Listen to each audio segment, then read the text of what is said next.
Okay, तो आज का पहला टॉपिक देखते हैं। ये थोड़ा इंटेंस है। बात है 3 जनवरी 2026 की।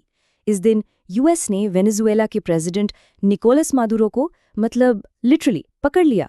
हाँ, एक मिशन था, ऑपरेशन एब्सोल्यूट रिजॉल्व, और उसमें उन्हें सीधा न्यूयॉर्क ले जाया गया। किसी देश के सिटिंग प्रेसिडेंट के साथ ऐसा होना ये बहुत बहुत बड़ी बात है। और जब मैंने इसके बारे में थोड़ा और पढ़ा तो पता चला कि ये पहली बार नहीं हुआ है। मेरे नोट्स में मैंने लिखा था, हाँ ये रहा, 1989 में भी अमेरिका ने पनामा के प्रेसिडेंट के साथ ऐसा ही कुछ किया था। और मैदुरो के केस में तो ये सब काफी टाइम से बिल्डअप हो रहा था। 2020 में उन पर ड्रग्स के इल्जाम लगे, फिर 2025 में उनके एक ग्रुप को टेररिस्ट ऑर्गेनाइजेशन डिक्लेयर कर दिया। तो एक तरह से इसकी तैयारी पहले से ही चल रही थी। अच्छा, तो यूएस ने ऑफिशियली क्या कारण बताए? वो बहुत सीरियस हैं। उन्होंने कहा कि मादुरो सिर्फ प्रेसिडेंट नहीं बल्कि एक ड्रग लॉर्ड थे। वो कार्टेल्स ऑफ द सन्स नाम का एक कार्टेल चलाते थे, और तो और ट्रेन दी अरागुआ नाम के एक सुपर डेंजरस गैंग के लीडर भी वही थे। ऐसा कहा गया कि इस गैंग ने इतनी ड्रग्स भेजी कि उससे 8 लाख अमेरिकन की जान जा सकती थी। सोचो, उनके ऊपर $50 मिलियन का इनाम भी था। 50 मिलियन। लेकिन यहाँ एक कैच है। क्या यही पूरी कहानी है? एक्सपर्ट्स इसे प्रेटेक्स्ट वर्सेस रियलिटी का केस कह रहे हैं। मतलब जो दिखाया जा रहा है वो शायद असली वजह नहीं है, क्योंकि अगर ड्रग ट्रैफिकिंग ही असली प्रॉब्लम थी तो वेनेजुएला से कहीं ज्यादा ड्रग्स तो कोलंबिया से आती हैं।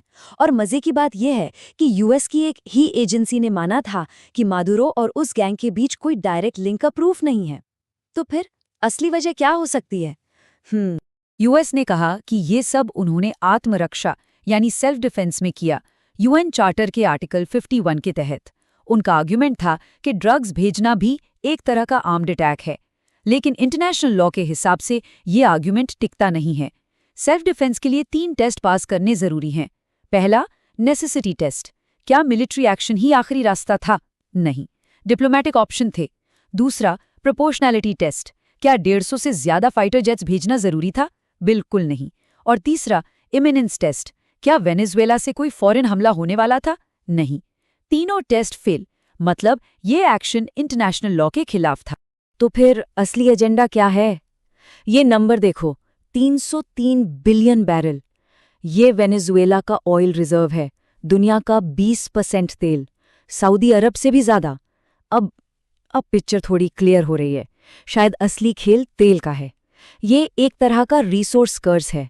जहां भी इतने कीमती संसाधन होते हैं वहां विदेशी दखल होता ही है, जैसे इराक में हुआ, लिबिया में हुआ, और अब शायद वेनेजुएला में। और पजल का आखिरी टुकड़ा है मनरो डॉक्ट्रिन 2.0। ये अमेरिका की एक बहुत पुरानी पॉलिसी है जिसके हिसाब से वो पूरे नॉर्थ और साउथ अमेरिका को अपना बैकयार्ड यानी अपना पिछवाड़ा मानते हैं। और वेनेजुएला में चीन, रशिया और ईरान का असर बढ़ रहा था।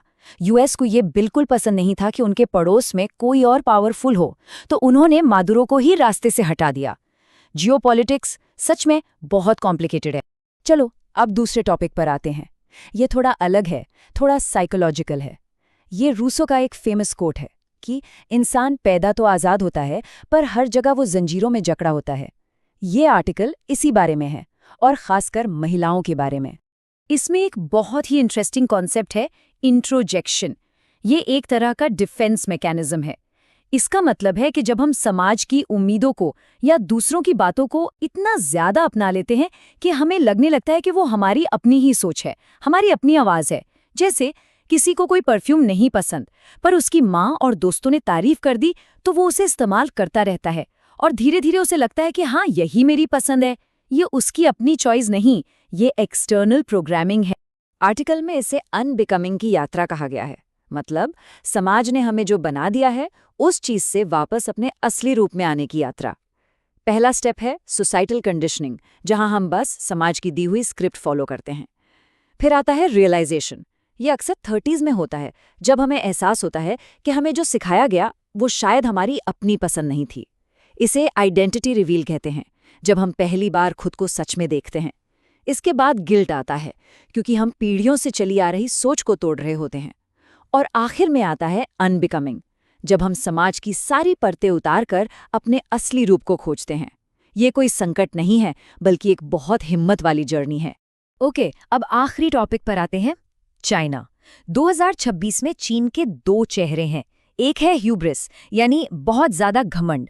बाहर से वो खुद को बहुत पावरफुल दिखा रहा है, ग्लोबल साउथ का लीडर बता रहा है। और दूसरा चेहरा है कॉशन, यानी सावधानी, क्योंकि अंदर से चीन की हालत कुछ ठीक नहीं है।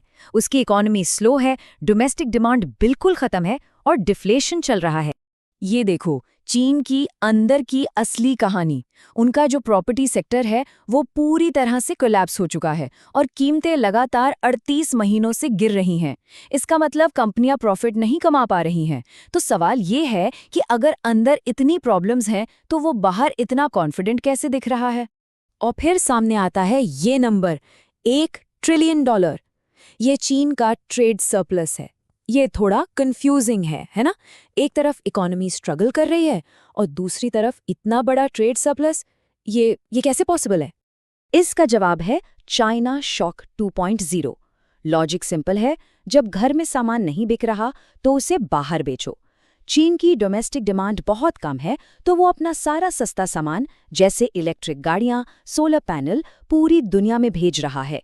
एक तरह से वो अपनी इकोनॉमिक प्रॉब्लम्स को एक्सपोर्ट कर रहा है। इससे दूसरे देशों की फैक्ट्रियां बंद हो सकती। और भारत के लिए ये सिचुएशन और भी कॉम्प्लिकेटेड है। चीन हमारे खिलाफ ग्रे जोन टैक्टिक्स इस्तेमाल कर रहा है। मतलब न तो वो सीधे जंग कर रहा है और न ही शांति है। वो बॉर्डर पर सलामी स्लाइसिंग कर रहा है, यानी धीरे धीरे हमारी जमीन पर बफर जोन बना रहा है, जहां हम पहले पेट्रोलिंग करते थे। तिब्बत में बड़े बड़े डैम बना रहा है, अरुणाचल के शहरों के नाम बदल रहा है। ये एक धीमे जहर जैसा है। तो इंडिया को क्या करना चाहिए? इस आर्टिकल में 3 स्टेप्स बताए गए हैं। पहला है स्ट्रेटेजिक पेशेंस, मतलब घबराना नहीं है, शांति से काम लेना है, लेकिन आंखें खुली रखनी है। दूसरा एसिमेट्रिक डिटरेंस, मतलब हम शायद चीन जितनी बड़ी आर्मी न बना पाएं, पर हमारे पास इतनी ताकत होनी चाहिए कि मिसाइल और ड्रोन से हम उन्हें भी नुकसान पहुंचा सकें। और तीसरा और सबसे जरूरी, इंटरनल स्ट्रेंथ। हमें टेक्नोलॉजी और मेडिसिन जैसी चीजों में आत्मनिर्भर बनना होगा। चीन पर हमारी निर्भरता कम करनी होगी। समझ आने लगा है, थोड़ा और रिवाइज करना पड़ेगा।